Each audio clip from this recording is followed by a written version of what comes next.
Welcome, everyone. Thank you for joining us. I am thrilled to be part of ProductCamp this year and looking forward to a great conversation with all of you. Our subject today is managing the multi-generational product team.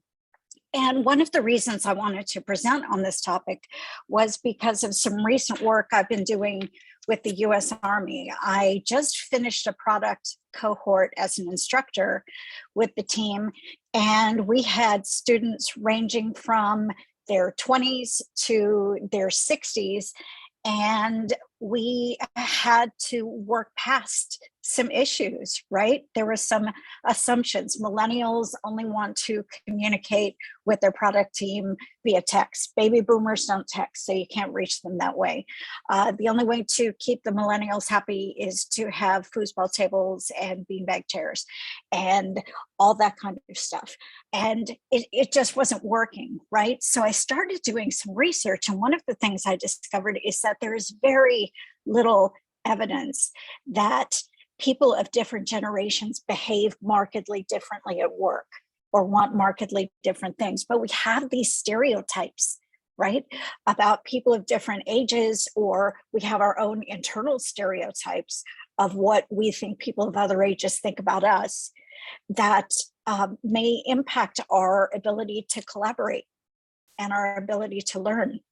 So what I want you to leave with today is an understanding or perhaps an invitation to consider the possibility that sweeping group differences based on age and generation just aren't supported by the data. What looks as though it's affecting us is people's beliefs that these differences exist, right? And these beliefs that we have can get in our way of collaborating with our colleagues, of how we manage people, how we train people, and it's just worth a thoughtful discussion.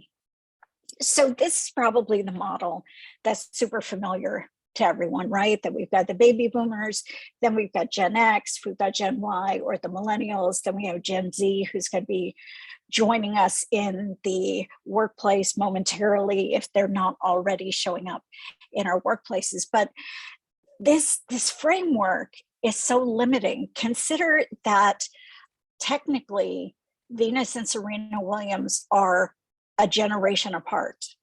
They were born a year apart, but according to this kind of framework, they're a generation apart and have nothing in common. We won't go too far down the political road, but consider the fact that technically Michelle Obama and Donald Trump are the same generation, and you would not necessarily think that they have a lot in common in terms of worldview. So what we want to do is move past this old idea and move forward with a mission to create a sense of belonging and productivity in our workplaces.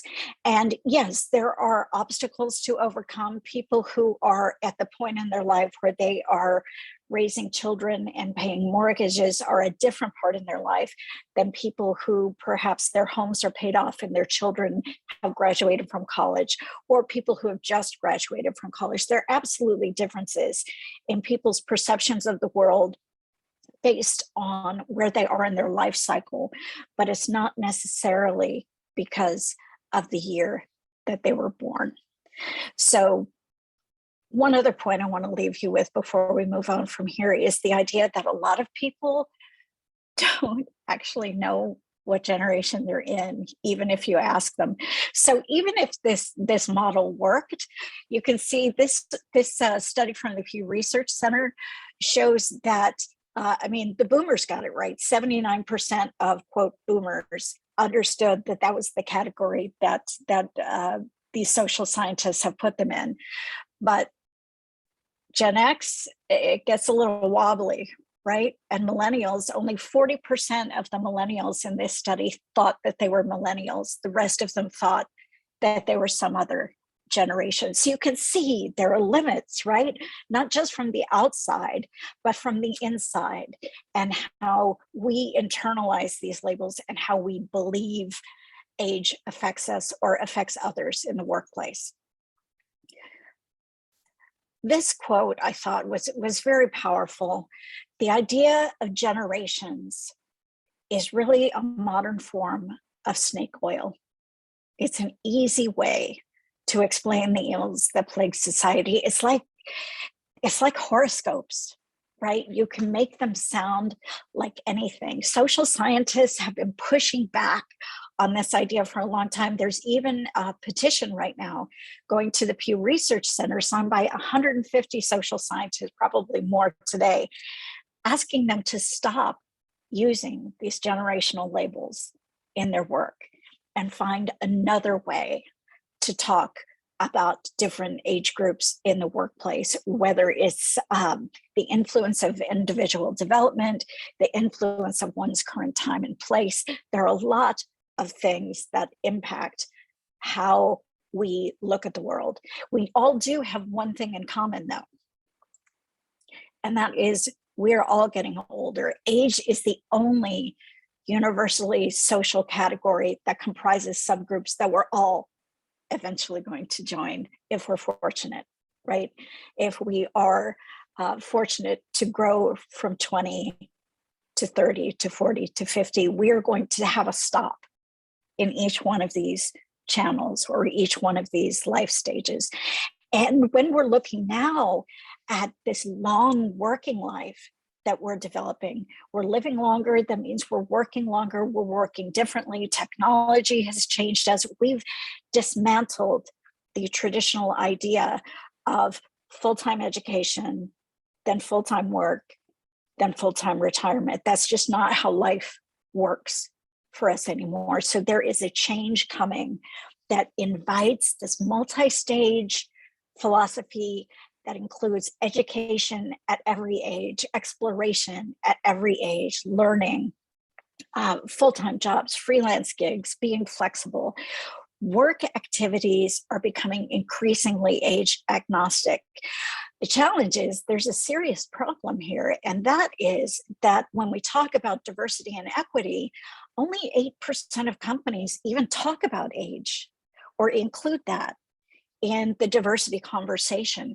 And we need to find an answer. And so I started wondering, for me, for my small n, right, for my small group, what's the answer? How do we bring these things together? And as someone who started out as a designer, my thought was the answer could lie in design and design thinking. Because if we think about how we manage folks, how we manage our teams, and how we work in the workplace, the idea that we want to always come back to is that we're working with individuals, right? We're not working with monolithic groups. We're not working with a bunch of people who think exactly the same way because of the year in which they happen to be born, or the gender, or the race.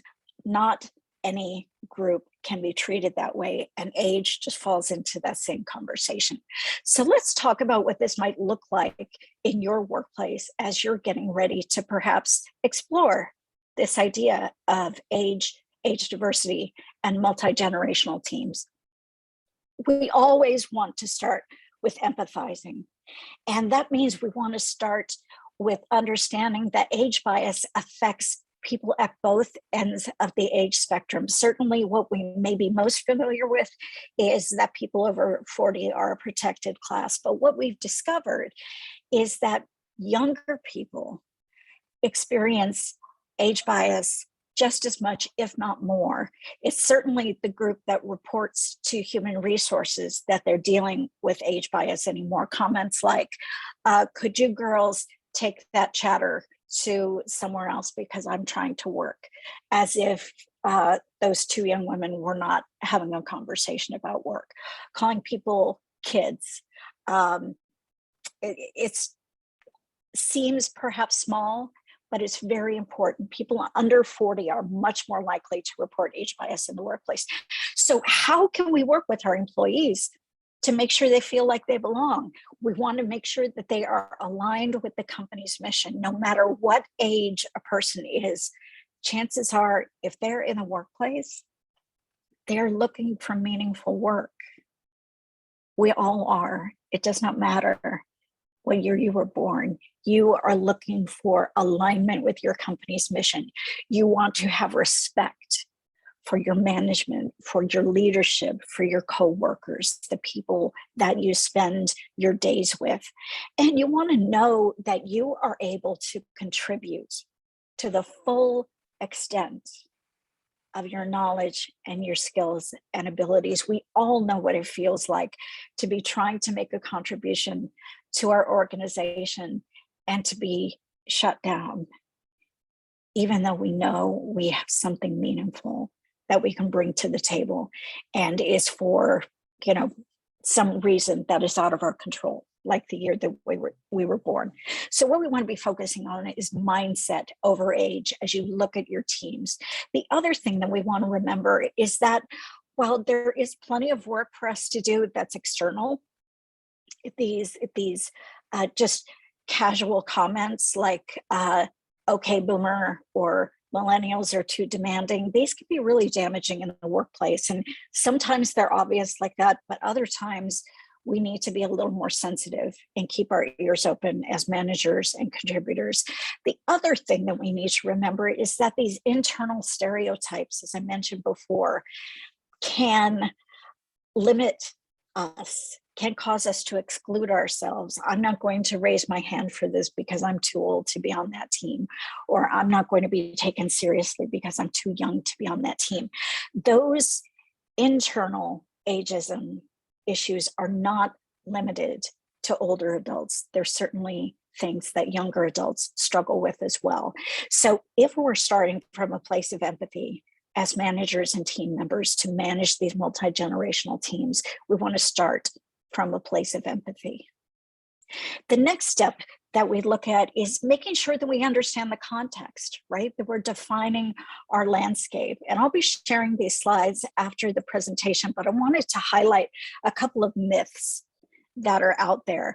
I love this one, that there's a myth that older people are the ones who are most exhausted. You don't want to give them something that takes too much energy because they're tuckered out. And the fact is that the people over 60 are the ones in studies that report themselves as the least exhausted. The people who are the most exhausted are people under the age of 45. And why not? They're paying off student loans. They're trying to buy their first house. They're dealing with growing up in an incredibly volatile world. Of course, they're exhausted. So these myths that we've all been raised with are not serving us any longer. And we can't generalize in the same way that perhaps people used to in another time. That's just not the environment that we're living in anymore. But here's the question, right?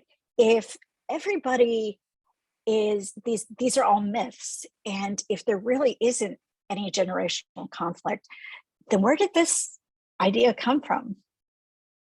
And I imagine you can guess it's the same as any other bias. It comes from money, and it comes from politics. So the discovery that you can make money marketing merchandise to teenagers dates from the 1940s. That's when the idea of youth culture first appeared in print. And back in 1910, young people worked. There weren't a lot of teenagers who were in high school. They didn't have idle time. They were helping out with their family businesses or working on farms or what have you. By 1940, 73% of teenagers were in school and not working. And all of a sudden that opened up this new market space between dependency and adulthood. And there was a new demographic that was born. And this kept growing, right? Through the 50s and the 60s. By 1969, it made sense that everybody was talking about what do the young people want, right? And started getting into these ideas of generations. Youth continues to be a big driver in our consumer culture for social media platforms, for video games, fashion, all that kind of stuff. But they're not the only consumers out there, and they're not the biggest group either. The other piece of this, other than money, is politics. And that is something really fascinating that's worth probably a day-long seminar of its own. There's a US cultural critic named Margaret Gillette, and one of the things that she observed in the 90s was that there was this contrived war that was being ginned up, supposedly between the baby boomers and Generation X. And it was in media, it was in political discussions, and it just wasn't real. This is when the story started to be told that the younger generations could no longer expect the pay and could no longer expect the quality of life that the previous generation had had. And so there was a narrative that was pitting these two generations against each other, these two age cohorts against each other, that was artificial. It kept going. Now there's the same talk. If you look at media, you'll see the same kind of talk about a war between millennials and baby boomers. Generation X, I'm Gen X, we always get left out. So the war is between millennials and baby boomers now.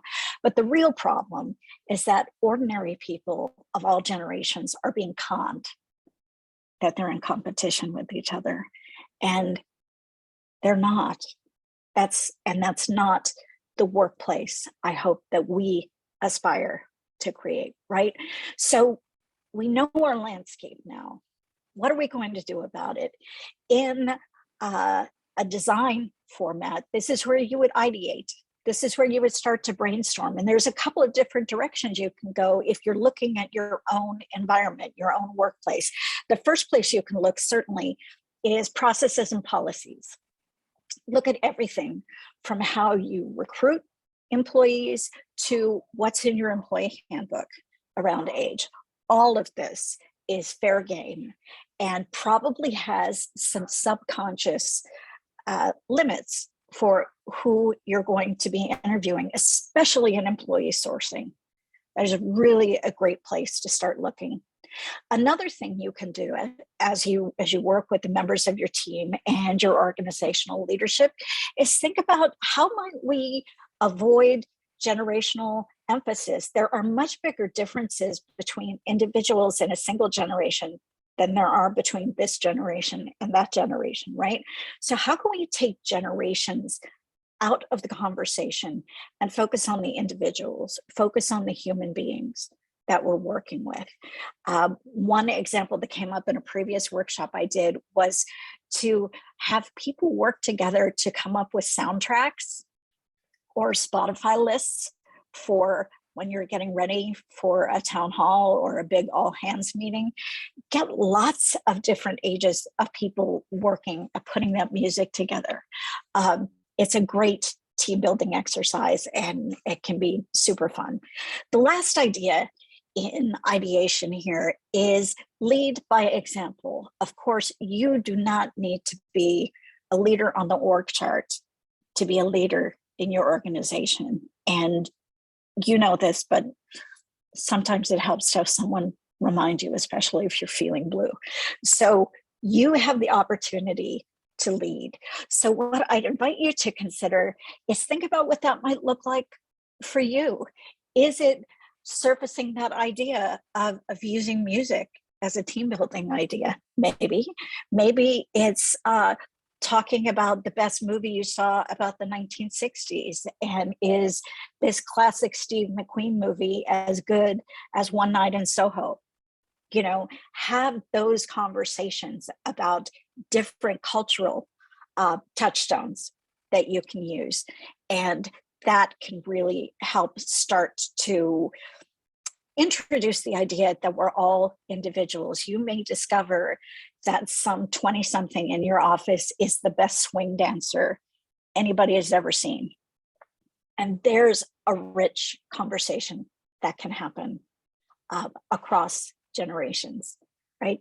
So you'll pick those things, you'll try some things as we always do, you'll prototype it, some things are going to work, some things are going to fail, and that's okay. What we want to do is iterate, right? Everything we're trying is a good learning experience. That's the whole point of being in product, right? Is watching people react, watching how people interact with what we've created, and seeing how we can make it better based on you looking at actual humans using what we've created. So that's our opportunity. So obviously, you take another look back at what you just did. What is the message that we're sending if we have no employees over age 55? What message is being sent when our younger employees are given busy work instead of opportunities to lead and practice their leadership skills? What are we discovering if we don't talk about getting mentors if you're over 40? I highly recommend finding a mentor under 30, at least one if you're over 40, just to make sure you are staying fully human and paying attention to everything that's going on in your organization. So seeing we're coming up on time. I know I'm going super fast because I just love this topic, and there are a million things to talk about in this subject, but I'd love to connect with anyone on LinkedIn afterward and continue the conversation. So what you do in step 5 is you test, right? You've done your brainstorming, you've got all your data, you've empathized, you've got your heart in the right place. Now it's time to see if it works. And the example that I would invite you to explore, no matter what age you are, is TikTok. No. And sometimes it's funny. I was talking about KB Lame in class the other day. He's the guy who, he'll unpack some hack that people came up with, and then he'll go when he does the simpler version. And class was going, you know who that is? And yeah, I know who that is. And so do a lot of other people. TikTok recently did a study, and what they discovered is that age was not an issue for them. That was not a demographic categorization that was going to be of any help to them, because TikTok, they were discovering, was beyond generations. What they are looking at is core mindsets. They're looking at, why are people coming to TikTok? Are they coming to, what's the job to be done? Are they coming to be entertained? Are they coming to participate? Are they coming to uplift themselves or someone else? Or are they coming to discover something? Those are the mindsets and the groups that are allowing them to grow as quickly as they're growing. They discovered that defining a target around mindset, as opposed to a demographic, an age demographic, understanding what the user is really looking for, is what's going to lead to a deeper relationship with your customers, not coming up with some theory about this is what boomers want. And what I would really encourage you to do is Google the word grandfluencers or grandfluencers. There is a whole movement of people in their 60s and 70s on TikTok who are crushing it. There is a woman who, I'm looking at this quote from the New York Times. It says she is a, quote, hype beast for health. It's a 74-year-old bodybuilder, female bodybuilder. And she has a ton of young followers because she's teaching great habits. There's a group called Old Gays, OLDGAYS, and it's 4 friends who are in their 60s and 70s. They have thousands of followers, and they're talking about relationships, they're talking about Grindr, they're talking about all different kinds of stuff. So check out TikTok if you are looking for a case study or an illustration of a company that understands the idea of going toward mindset rather than just some number on somebody's driver's license. TikTok is a great way to go. I want to wrap up with just a couple more pro tips. I have a note to myself here from for the Princess Bride. Let me explain. No, there's too much. Let me sum up. The important thing from this slide is I hope that you can take away that your mission is to look for the perennials, right? It's not about millennials or boomers. It's the people who are interested in personal growth, the people who have that learning mindset, that growth mindset, who maybe they're 50 years old. They think, well, I'm not a UX developer yet, but I can go back to school and figure out how to do that. This is what we need to value going forward. And I'd like to close with this last quote. I think it's lovely. It's from a woman who works in product at the Sesame Workshop. And she says, it's a good thing when design is implicated in social problems, because that means that oppression and exclusion are not part of the natural order of things. They're human-made problems. And if humans have made these problems, we have the opportunity for humans to fix these problems.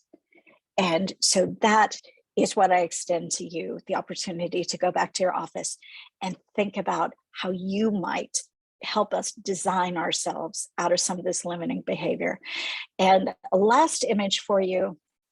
I think you're probably all familiar with this meme, no matter how old you are.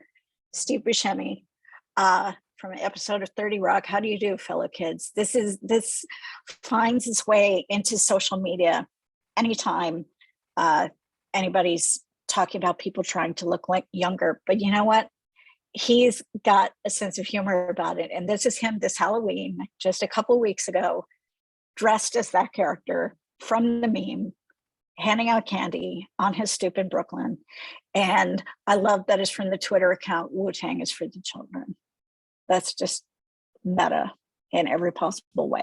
So I'm going to go to this last slide. Here's my contact information. I would love, love, love to keep this conversation going with anybody who is intrigued by this idea of focusing on mindsets and individuals rather than taking the shortcut and using generations as kind of a horoscope to shorthand and classify people. And I open it up to questions. I'm taking a look at the Slack channel. So in the chat here, I know Sherry C is not able to use her mic. So she did have a question earlier. You mentioned, I think she was hoping for some examples of how you might watch people react when we're in this lockdown state. Do you have any ideas on how to kind of capture that that goal? That's a great idea. And I would turn perhaps to some facilitation techniques.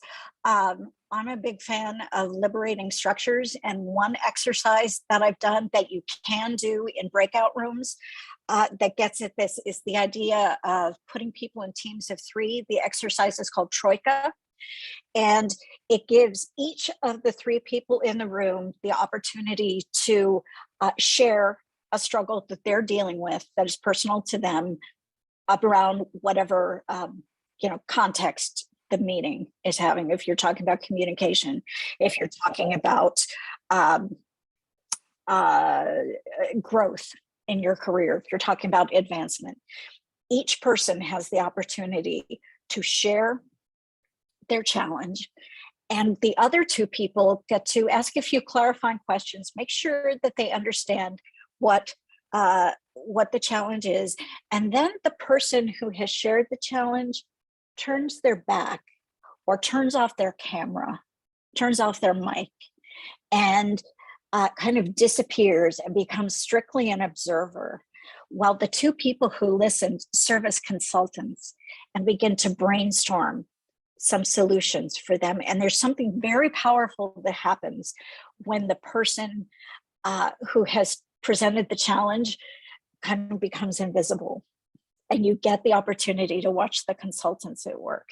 So each of those cycles can take between 10 and 15 minutes. So you'd need 45 minutes or an hour to really go through it substantially.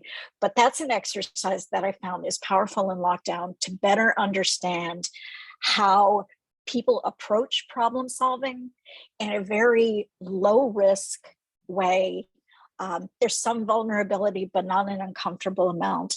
And it can be a really powerful way for people to get to know each other on teams in these small 3-person groups that are not biased toward extroverts. Everybody is getting an independent, equal opportunity to speak and to share.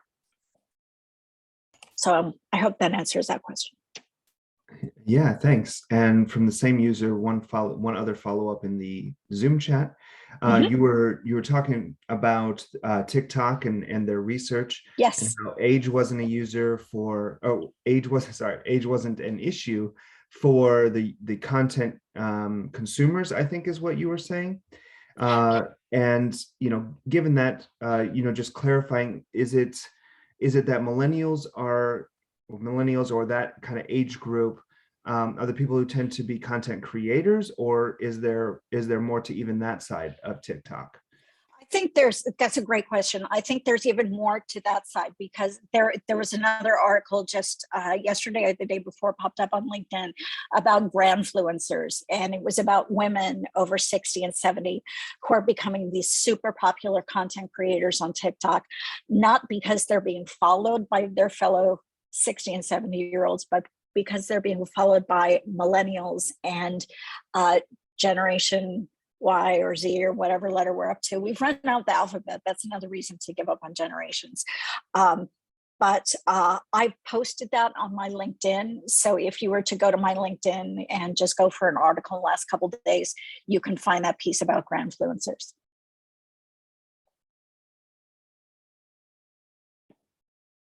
Okay, and I don't see any other questions in the blue channel. So if there's any person who would like to chime in now to ask a question, looks like, Sherry has a follow-up question. Houli, where can we find your LinkedIn? Is it? It's here on the slide. It's /me Houli, or you can Google Jennifer Houlihan and it'll come up. Okay, great. Thank you. Yeah, if anybody else has a question, we have a few more minutes before we need to start making the move over to the next presenter, Chris. But want to open it up for anybody to vocalize a question.